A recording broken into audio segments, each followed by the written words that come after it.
Hello दोस्तों, नमस्कार। उन्मुक्त स्टडी सेंटर में आप सभी का स्वागत है। आज हम लोग पर्यावरण भाग 5 पढ़ेंगे, जो आपके आगामी परीक्षा टेट और सुपर टेट को ध्यान में रख के बनाया जा रहा है। और ये आपके टेट और सुपर टेट के लिए बहुत ही महत्वपूर्ण भाग है पर्यावरण का। इसमें आप 30 प्रश्न कर सकते हैं और इसी को ध्यान में रखकर आपके लिए सीरीज लाई गई है। आइए हम देखते हैं अपना पहला प्रश्न। हमारा पहला प्रश्न है, मृत जीवी जीवों को मृत जीवी इसलिए कहा जाता है क्योंकि वह मृत जीवों को खाते हैं। मृत जीवी जीवों को इसलिए मृत जीवी कहा जाता है क्योंकि वह मृत जीवों को खाते हैं। ठीक है। अगला हमारा प्रश्न है, हिरण, चीता, भालू, फीता कृमि क्रमशः उचित क्रम क्या है? तो देखिए, हिरण जो है आपका शाकाहारी है, चीता आपका मांसाहारी है, भालू आपका सर्वाहारी है, फीता कृमि जो है आपका परजीवी है। आगे बढ़ते हैं। अगला हमारा प्रश्न है, चावल गेहूं से प्राप्त स्टार्च। तो ये जो चावल और गेहूं से जो प्राप्त स्टार्च है वह शर्करा का बहुलक है। किसका बहुलक है? शर्करा का बहुलक है। अगला हमारा प्रश्न है, विटामिन ऐसे पदार्थ होते हैं जो हीनताजन्य रोगों से बचाव के लिए थोड़ी मात्रा में आवश्यक होते हैं, उसी उसी को हम विटामिन कहते हैं। अगला हमारा प्रश्न है, दूध और दूध के उत्पादों में मुख्यतः पाया जाता है। तो दूध और दूध के उत्पादों में वसा पाया जाता है, कैल्शियम पाया जाता है, फास्फोरस पाया जाता है। अगला हमारा प्रश्न है, विटामिन शब्द जिसने दिया, तो इसका सही उत्तर हो जाए फंक ने विटामिन शब्द दिया था। अगला प्रश्न है, सेब, संतरा, अनार, केले को खाने के पश्चात संतरे का स्वाद सभी से भिन्न होता है क्योंकि संतरे में जो है विटामिन सी पाया जाता है, इसलिए इन तीनों में जो संतरे का स्वाद है वो अलग होता है। आगे बढ़ते हैं। अगला हमारा प्रश्न है, मछली का तेल और सूर्य का प्रकाश। मछली का तेल और सूर्य का प्रकाश दांतों और हड्डियों को मजबूत बनाने के लिए वाले जिस विटामिन के प्रमुख कारक हैं, तो विटामिन के प्रमुख कारक विटामिन डी है। और यह मछली के तेल और सूर्य के प्रकाश से प्राप्त होता है। इससे हमारे दांत और हड्डियां मजबूत बनते हैं। अगला हमारा प्रश्न है, चावल को पालिश करने पर जो विटामिन नष्ट हो जाती है, ये तो थायमीन जो है, थायमीन विटामिन जो है चावल को पालिश करने के बाद नष्ट हो जाती है। अगला हमारा प्रश्न है, लीवर में भविष्य के लिए जो विटामिन भंडारित रहता है वह विटामिन ए होता है। लीवर में हमारे भविष्य के लिए जो है विटामिन ए भंडारित रहता है। अगला हमारा प्रश्न है, दालों में अधिकता होती है। तो दालों में किसकी अधिकता होती है? तो दालों में प्रोटीन की अधिकता होती है। अगला प्रश्न है, फलों का सेवन जिन अवयवों के प्राप्ति के लिए किया जाता है, तो वह क्या है? विटामिन। विटामिन जो है फलों का सेवन करने के लिए फलों के सेवन से हमें विटामिन प्राप्त होता है।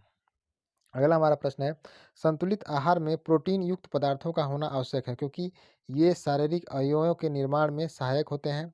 अगला प्रश्न है, विटामिन का कार्य है। विटामिन का कार्य है, विटामिन शरीर में कार्बोहाइड्रेट, प्रोटीन, वसा का गठन करता है। अगला हमारा प्रश्न है, संतुलित आहार में प्रोटीन युक्त पदार्थों का होना आवश्यक है क्योंकि ये शरीर में स्फूर्ति प्रदान करते हैं। अगला प्रश्न है, मिड डे मील की शुरुआत हुई। तो मिड डे मील की शुरुआत जो है 1995 में हुई थी। अगला प्रश्न है, भोजन को पकाने की सर्वोत्तम विधि है। तो भोजन को पकाने की सर्वोत्तम विधि भाप में पकाना है। अगला प्रश्न है, खाना पकाने की उपयुक्त विधि नहीं है। तो खाना पकाने की उपयुक्त विधि जो है पकाना नहीं है। अगला हमारा प्रश्न है, उबालने से भोजन सुपाच्य तो हो जाता है परंतु सुरक्षित नहीं रहता है। अगला प्रश्न है, भोजन को पकाने का ढंग भूनने का विकसित रूप है सेकना। ठीक है, सेकना का विकसित रूप है क्या है? भूनना। अगला हमारा प्रश्न है, भोजन में मसालों का प्रयोग किया जाता है इनको स्वादिष्ट बनाने के लिए व सुपाच्य बनाने के लिए। अगला प्रश्न है, चावल को धोने से कौन सी विटामिन नष्ट हो जाती है? तो पीछे हम पढ़ चुके हैं, थायमीन विटामिन, जिसे B1 कहते हैं। B1 को ही थायमीन कहते हैं। और चावल को अगर हम धो देते हैं तो विटामिन B1 नष्ट हो जाता है। अगला हमारा प्रश्न है, लिंगहुफेन। लिंगहुफेन एक मुख्य भोज्य पदार्थ है। तो ये सांप के मांस को ही लिंगहुफेन कहा जाता है। और लिंगहुफेन कहाँ प्रचलित है? तो ये हांगकांग में प्रचलित है। ठीक है। अगला हमारा प्रश्न है, जल में घुलनशील विटामिन। तो जल में घुलनशील विटामिन क्या है? BC। BC जो है जल में घुलनशील है। और वसा में घुलनशील जो होता है ADE जो होता है वसा में घुलनशील रहता है। अगला हमारा प्रश्न है, शर्करा। शर्करा जो है शहद में होता है। शहद में शर्करा और एंजाइम होता है। अगला हमारा प्रश्न है, नींबू, संतरा, आंवला में पाया जाता है। तो नींबू, संतरा, आंवला में विटामिन C पाया जाता है। ठीक है। जितने भी खट्टे पदार्थ होते हैं लगभग उसमें सभी विटामिन C पाया जाता है। अगला हमारा प्रश्न है, सेब और इमली।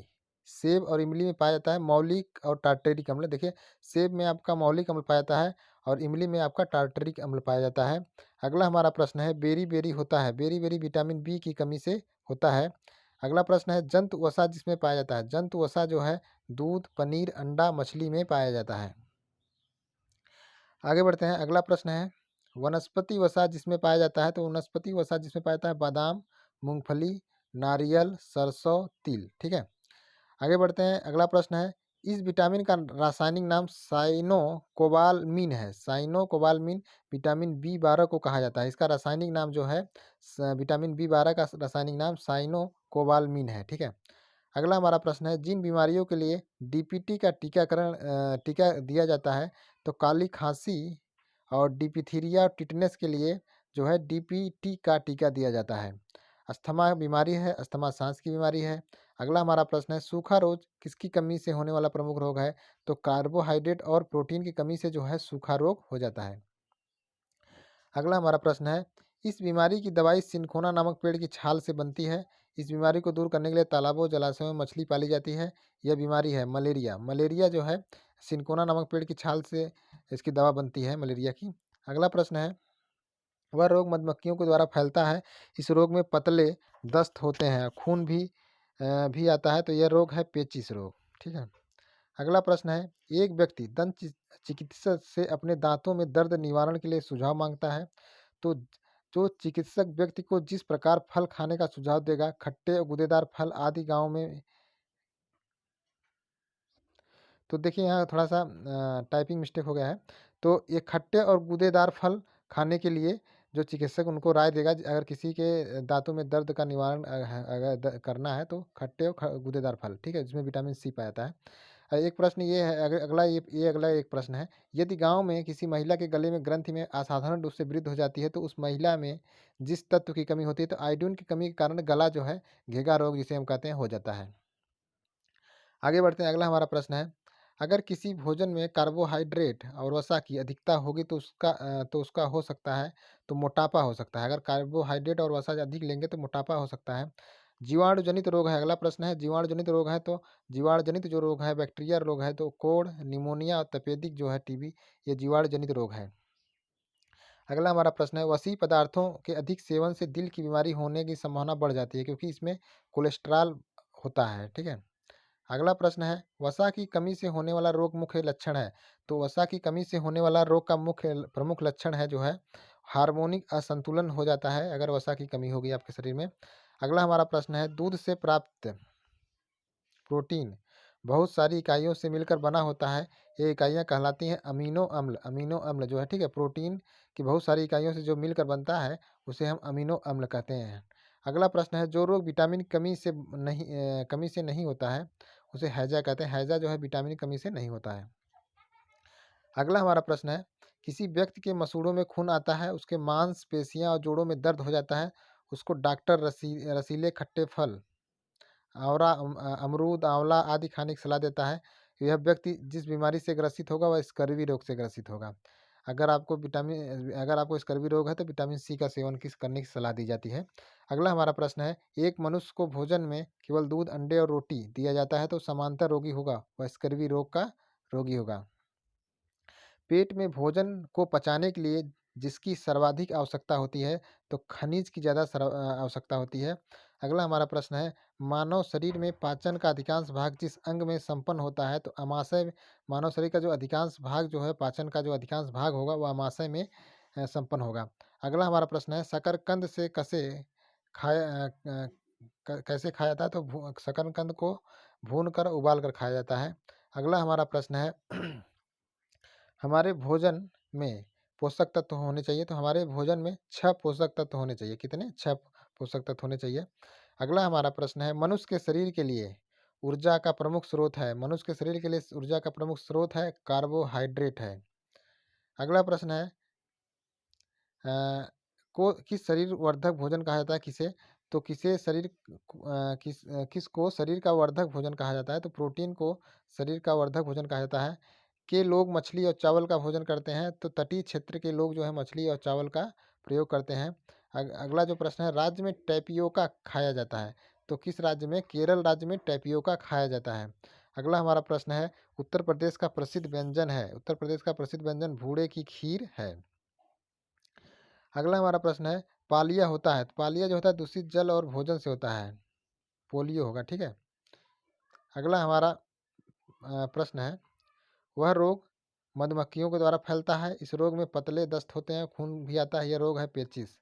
अगला प्रश्न है, मच्छरों से होने वाला रोग मलेरिया, डेंगू, चिकनगुनिया जो है ये मच्छरों से होता है। अगला हमारा प्रश्न है, अगर किसी के भोजन में कार्बोहाइड्रेट वसा की अधिकता होगी तो उसको उसको हो सकता है मोटापा। अगला हमारा बड़ा महत्वपूर्ण प्रश्न है, रोनाल्ड रॉस की खोज किसने की थी? तो रोनाल्ड रॉस ने किसकी खोज की थी? मलेरिया की खोज जो है रोनाल्ड रॉस ने किया था। अगला प्रश्न है, हमारे शरीर द्वारा विटामिन का संश्लेषण होता है, तो हमारे शरीर में विटामिन डी और के का संश्लेषण होता है। अगला हमारा प्रश्न है, एनीमिया रोग किसकी कमी से होता है? तो एनीमिया लौह की कमी से होता है। अगला प्रश्न है, स्वच्छ भारत अभियान की शुरुआत कब हुई? तो स्वच्छ भारत अभियान की शुरुआत 2 अक्टूबर 2014 को हुई थी। पहला राज्य जिसमें सबसे पहले पॉलीथीन और प्लास्टिक की थैलियों का प्रयोग पूर्णतः प्रतिबंध लगाया गया, तो हिमाचल प्रदेश में पॉलीथीन और प्लास्टिक का प्रयोग पूर्णतः प्रतिबंध लगा दिया गया है। तने के रूप में प्राप्त जिन सब्जियों को हम अपने भोजन में प्रयोग करते हैं, तो आलू, अरबी, प्याज। अगला हमारा प्रश्न है, जंतु भोजन के लिए जिन पर निर्भर रहते हैं, तो उत्पादक और उपभोक्ता दोनों पर। अगला हमारा प्रश्न है, मनुष्य को सर्वाहारी कहा जाता है क्योंकि वह पौधे और जीव दोनों के उत्पादों को खाता है। तिलचट्टे को उसके खाद्य पदार्थों के आधार पर जिस श्रेणी में रखा जाता है, तो तिलचट्टे को सर्वाहारी श्रेणी में रखा जाता है। अगला हमारा प्रश्न है, आयोडीन की कमी से होने वाला रोग क्या है? तो घेगा रोग जो होता है वह आयोडीन की कमी से होता है। रिकेट्स अधिकतर होता है, तो रिकेट जो है अधिकतर बच्चों में होता है। अगला हमारा प्रश्न है, रिकेट जिस विटामिन कमी से होता है, विटामिन डी की कमी से रिकेट्स होता है। बीसीजी का टीका लगाया जाता है, टीबी की रोकथाम के लिए जो है बीसीजी का टीका लगाया जाता है। अगला हमारा प्रश्न है, बीमारी दूषित जल के पीने से होती है, तो टाइफाइड बीमारी जो है दूषित जल पीने से होती है। अगला प्रश्न है, स्वस्थ अस्थियों के लिए आवश्यक है, तो स्वस्थ अस्थियों के लिए कैल्शियम और विटामिन डी दोनों आवश्यक है। अगला हमारा प्रश्न है, यदि एक अध्यापक आलू, चावल, ब्रेड और शक्कर के उदाहरणों का सहारा लेता है, तो वह पढ़ाना चाहता है, तो कार्बोहाइड्रेट को पढ़ाना चाहता है। अगला हमारा प्रश्न है, कुनैन नामक दवाई प्राप्त होती है सिनकोना के पौधे से, ये मलेरिया के इलाज के लिए प्रयोग किया जाता है। अगला हमारा प्रश्न है, दूध का पाश्चुरीकरण किया जाता है 31 डिग्री सेल्सियस पर 15 सेकंड तक और 62 डिग्री सेल्सियस पर 32 मिनट तक गर्म करके। अगला हमारा प्रश्न है, क्वाशीयोर नामक रोग किसकी कमी से होता है? तो ये प्रोटीन की कमी से होता है। क्वाशीयोर नामक जो बीमारी है ये प्रोटीन की कमी से होता है। अगला हमारा प्रश्न है, हमारे पर्यावरण को बचाने के लिए तीन प्रकार के हैं, कम उपयोग, पुनःचक्रण, पुनः उपयोग। अगला हमारा प्रश्न है, वायरस संक्रमण से होने वाला रोग क्या है? जुकाम जो है वायरस संक्रमण से होता है। अगला प्रश्न है, समुद्री शैवाल महत्वपूर्ण होता है आयोडीन का। समुद्री शैवाल में आयोडीन की मात्रा सबसे अधिक होती है। चूहों के द्वारा फैलने वाला रोग क्या है? चूहे के द्वारा फैलने वाला रोग प्लेग है। क्या है? प्लेग है। अगला प्रश्न है, सागरी खरपतवार महत्वपूर्ण स्रोत है, तो सागरी खरपतवार जो है आयोडीन का स्रोत है। आगे पढ़ते हैं। अगला हमारा प्रश्न है, पोलियो का कारण क्या है? पोलियो का कारण विषाणु है। जल जनित रोग क्या है? तो जल जनित रोग अतिसार है। ठीक है, ये दोस्तों हमारा आज का प्रैक्टिस सेट था। आज कैसा लगा आप लोग हमारे चैनल पे लाइक और कमेंट करिए और शेयर करिए, सब्सक्राइब करिए। Thank you.